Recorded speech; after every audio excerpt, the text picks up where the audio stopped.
Hey, it's Big Bull Rabbit. I'm out here working on the homestead, taking care of all of these chickens. We got some babies raised up in Springs, pretty good. Got some actual chickens this year. We looking good. Got to get some more pens built, but hey, it's getting wintertime. Y'all know what that means. Hunting season's just around the corner, and the freezers are about half empty. So I got to cast me some lead. We got to get ready to, one, defend the homestead from hungry predators who are going to be coming trying to eat my chickens.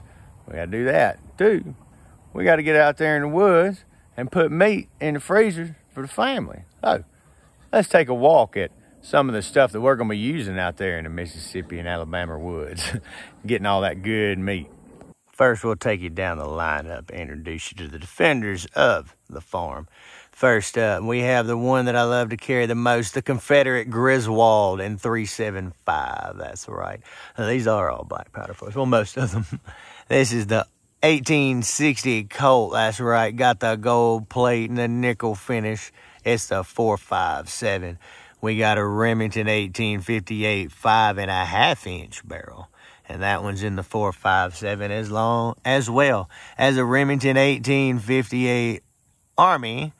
And it has the Howell conversion over at a 45 Long Colt.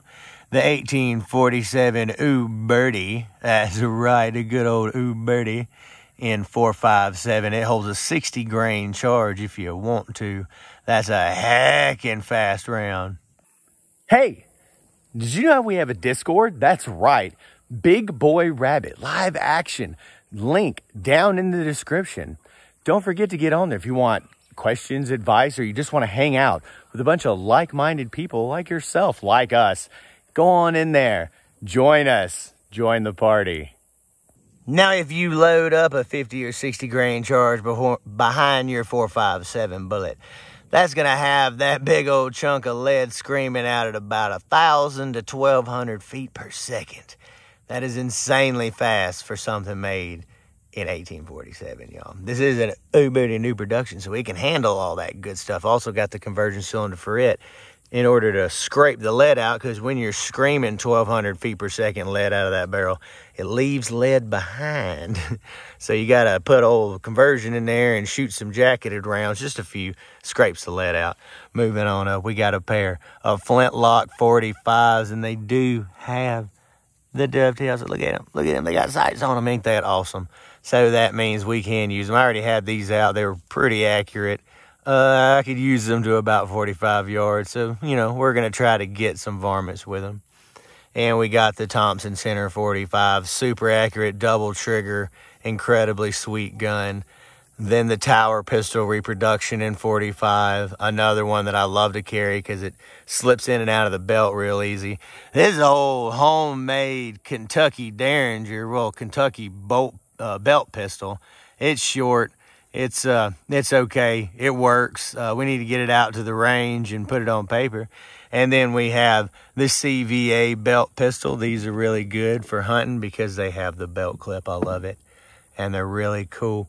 The nipples come right out, easy at cleaning and real accurate. And then, of course, a Lyman Plains pistol in 54. This is going to be one of the main sidearms that I carry. And might actually just try to harvest a deer straight up with the Plains pistol, because these are super accurate. It's firing that 54 caliber ball. Really nice. I love these pistols. And again, it has the super cool belt clip. So, hey, probably, you know, these two together, or maybe might just get a second one of these. What do y'all think? Down in the comments.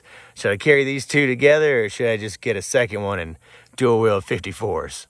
Now let's move right on up to these long arms. If I'm going anywhere that has any range, I'm going to be using the Remington 1863 58 caliber rifle.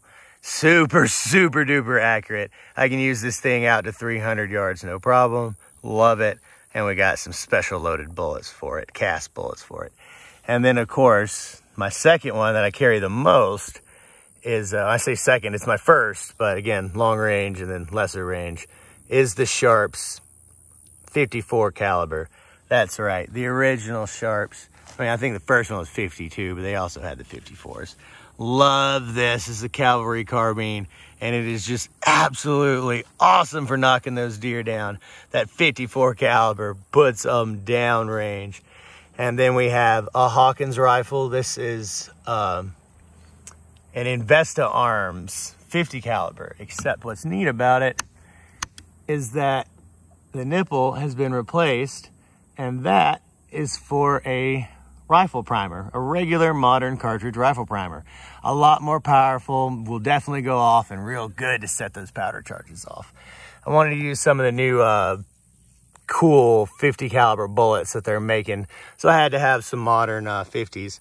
We also have the Thompson Center. This is the System 1, or the Thompson Systems Center 1 50 caliber, and the CVA Stalker is a really cool spin on a traditional one that CVA did, a 50 caliber. And then these two H&R, these are H&R Hunters in the 58 caliber. I call them Plains carbines. And they absolutely knock those deer down. They're good. I mean, I've used them out to about 150 yards, and they're just a second. That I'll carry this, and I also carry these in case I have wet powder or something. I can keep these locked up and go out and get this if I'm, you know, I got rained on and I'm still out there hunting in the field. Well, what I'm going to do, I'll have these two set back. That way I won't be down, you know, having to get that one unloaded and getting the bad powder out. I can just grab one of these and go. Same goes for the multiple 50 cals. I carry the carbine predominantly, but I have those just in case. That one I can put a scope on it for some reason. I want to use a scope, or maybe just the deer only coming out that early dawn and right at the very last legal bit of shooting hours where it's really hard to see the iron sights. Whole scope for back. All right, let's look at some of the bullets. And we got cast for these suckers.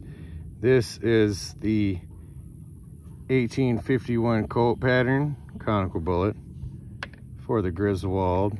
They came out pretty good. And then I'm using these 45 Lee reels, R-E-A-L reels. They're supposed to be really good.